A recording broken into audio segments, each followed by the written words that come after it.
नमस्कार. कालच MPSC combine group C पूर्वपरीक्षा 2025ची पहिली उत्तरतालिका जाहीर झालेली आहे. सर्वांनी आपले मार्क्स चेकही केलेले असतील. आता प्रत्येक उमेदवाराला काही ना काही क्वेश्चनविषयी डाऊट असेल. तर लक्षात घ्या 25 जानेवारी 2026 पर्यंत तुम्ही तुम्हाला डाऊट असलेल्या आणि आयोगाच्या उत्तराच्या विरोधात असलेल्या प्रश्नाविषयी आक्षेप नोंदवू शकता. नवीन उमेदवार असेल तर लक्षात घ्या प्रत्येक क्वेश्चनला जर का आक्षेप नोंदवायचा असेल तर ₹100 फीज ही आयोगाकडून आकारली जाते. आता सर्वांना उत्सुकता लागलेली आहे ती म्हणजे एम-पी-एस-सी कंबाईन ग्रुप सी पूर्वपरीक्षा 2025चा नेमका कट ऑफ काय जाईल?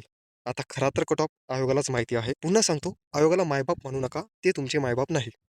ते त्यांचं प्रामाणिक पद्धतीने काम करतात, त्याचा ते पगार घेतात.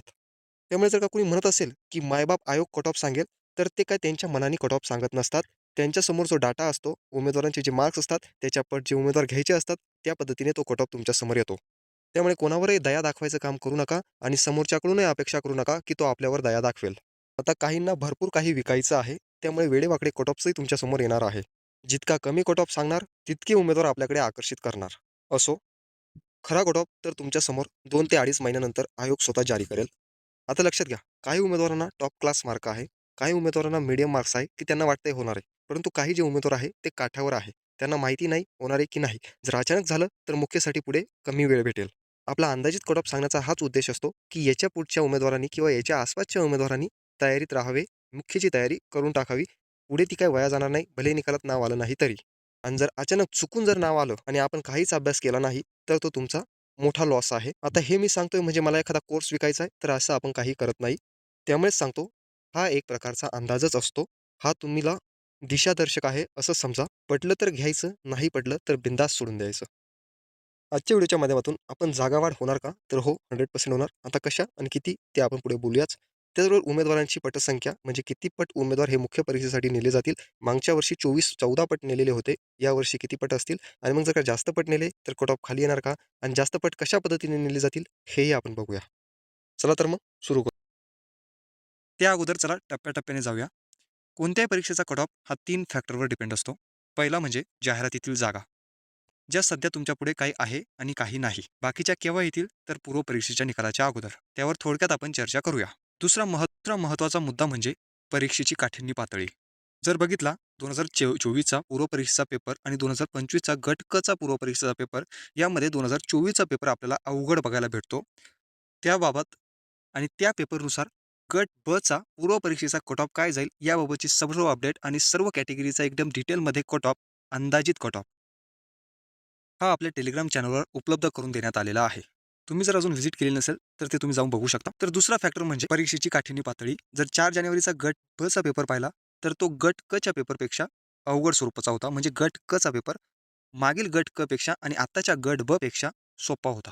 आणि तिसरा महत्त्वाचा फॅक्टर म्हणजे किती पट उमेदवार हे पूर्व परीक्षेतून मुख्य परीक्षेला पात्र ठरणार आहे. जर गट ब च्या जागा अशाच राहिल्या तर जास्त पट उमेदवार गट ब च्या मुख्य परीक्षेसाठी पात्र ठरतील. परंतु गट क साठी तसं होणार नाही, जागा अशाच राहिल्या तरी. तर चला मग जाऊया टप्प्याटप्प्याने. प्रथमतः जागा बघा. तुमच्यासमोर उद्योग निरीक्षकच्या 9 जागा आहे. यासाठी सर्वच उमेदवार पात्र नसतात. आर्ट्स आणि कॉमर्सचे उमेदवार सोडले तर सर्व या पदासाठी पात्र आहे. परंतु आर्ट्स आणि कॉमर्सचे उमेदवार यासाठी पात्र नसतात. त्यानंतर तांत्रिक सहाय्यक 4 पदे आहेत. कर सहाय्यकचे एकूण 73 पदे आहेत आणि लिपिक टंकलेखकचे एकूण 852 पदे आहेत.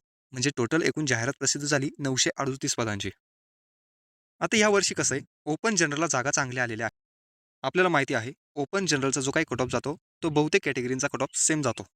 मग कट ऑफ ठरवताना बघायचं, की ओपन जनरलला ज्या काही जागा आहे, त्या ओ-बी-सी जनरलपेक्षा जास्त आहे की कमी आहे. आता ते तुम्ही एनालिसिस करू शकता. मी ज्या पद्धतीने एनालिसिस केलेलं आहे, मागच्या गट क 2024ला 14 पट उमेदवार हे मुख्य परीक्षेसाठी पात्र ठरवण्यात आलेले होते.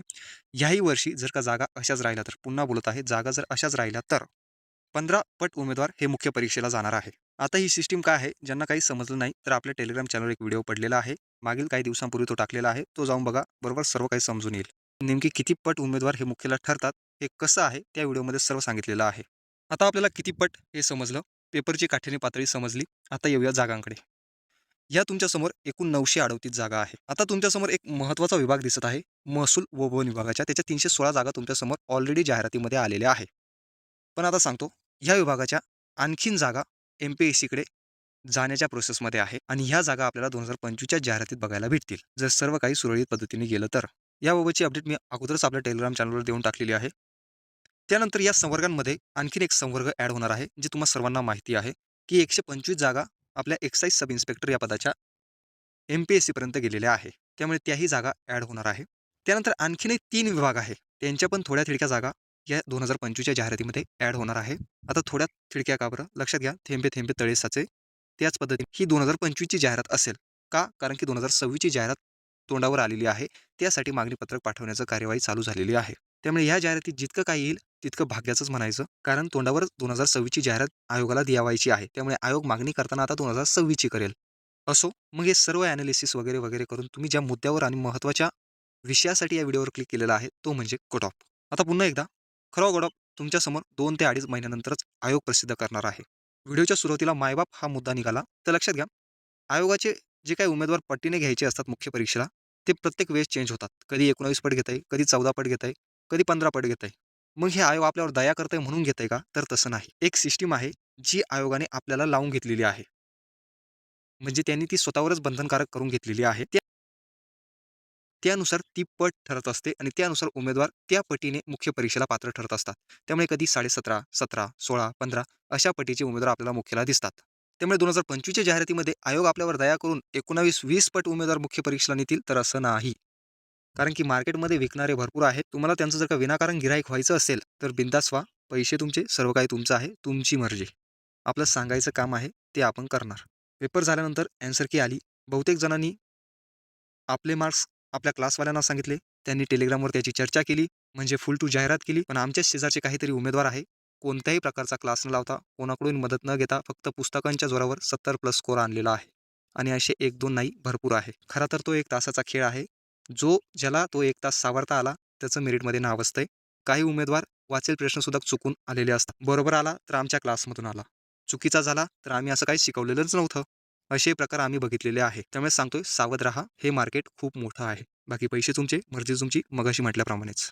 असो, ज्या पद्धतीने गट ब पूर्व परीक्षेचा अंदाजित कट ऑफ आपल्या टेलिग्राम चॅनलवर उपलब्ध झालेला आहे, त्याच पद्धतीने उद्या सायंकाळपर्यंत गट क पूर्व परीक्षा 2025चा अंदाजित कट ऑफ काय असेल, सर्व category wise, male, female wise आपल्या टेलिग्राम चॅनलवर उपलब्ध असेल. इथे का नाही? तर त्याचं उत्तर असं आहे, जे आपले ते आपले, आपल्यांसाठीच आपण करणार.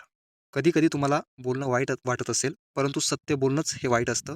हे मनाला विचारा, बरोबर उत्तरं भेटतात. असो, एखादा जर का मुद्दा राहिला असेल, तर ते तुम्ही कमेंट बॉक्समध्ये कळवू शकतात. त्याबाबतची अपडेट आपण टेलिग्राम चॅनलवर देऊन टाकू. आणि कट ऑफ पुन्हा एकदा सांगतो, की आपलं उद्या सायंकाळपर्यंत तुम्हाला आपल्या टेलिग्राम चॅनलवर बघायला भेटेल. भेटूया आपण पुढील व्हिडिओमध्ये. तोपर्यंत तरी धन्यवाद.